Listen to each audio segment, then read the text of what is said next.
Hello दोस्तों, welcome back my YouTube channel. I hope सब अच्छे होंगे और अपनी स्टडी कर रहे होंगे। और आज हम बात करने वाले सीटेट 2026 के बारे में, जिसका एग्ज़ाम 8 फरवरी को होने वाला है और ज़्यादा टाइम अभी है नहीं। लगभग में वही आपका 20-25 दिन का टाइम है।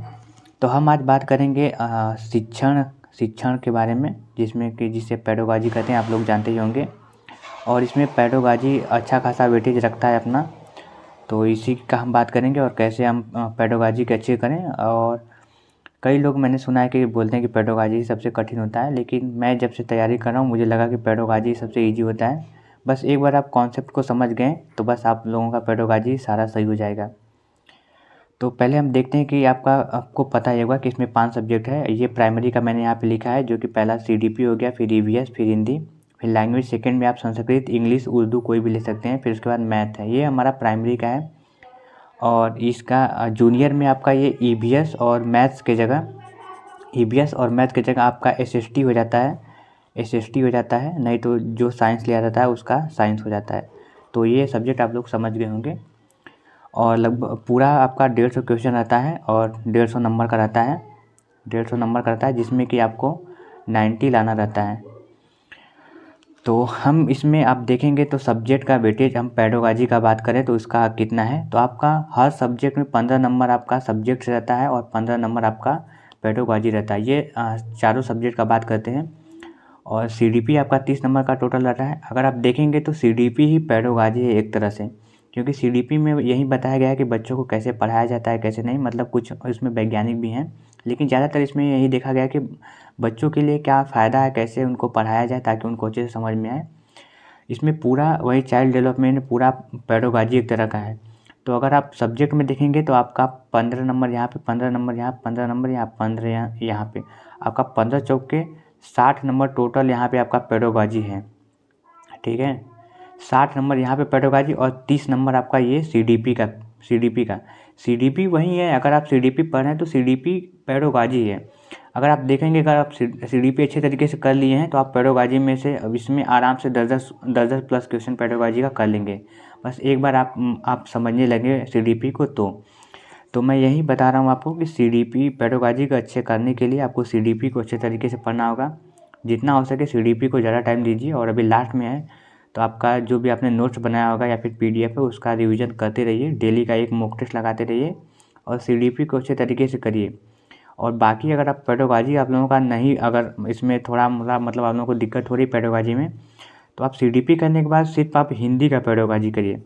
अगर आप हिंदी का पेडागोजी करते हैं तब भी आपका सारे सब्जेक्ट का पेडागोजी कवर हो जाएगा उसमें से ही। क्योंकि मैं खुद CDP किया हूँ और सिर्फ हिंदी का पेडागोजी किया हूँ, तो मेरा सारा पेडागोजी में से 12-13 क्वेश्चन आसानी से सही हो जाता है, 2-3 क्वेश्चन बाय मिस्टेक गलत हो जाते हैं।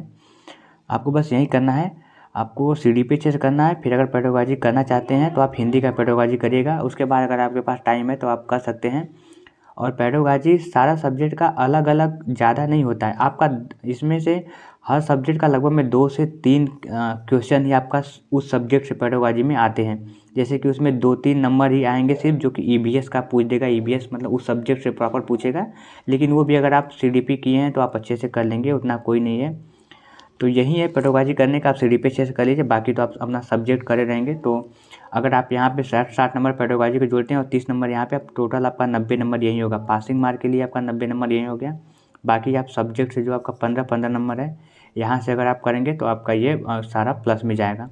तो मैथ्स इसमें ईजी आता है, आराम से मैथ अगर आप कर रहे हैं तो मेंसुरेशन पे थोड़ा सा ध्यान दे देंगे तो उसमें 2D 3D का क्वेश्चन आता है थोड़ा सा, तो वो आप अगर फार्मूले वगैरह याद करें तो इसमें आप 14-15 तो आप कर ही लेंगे, इसमें कोई फंसने वाला नहीं है।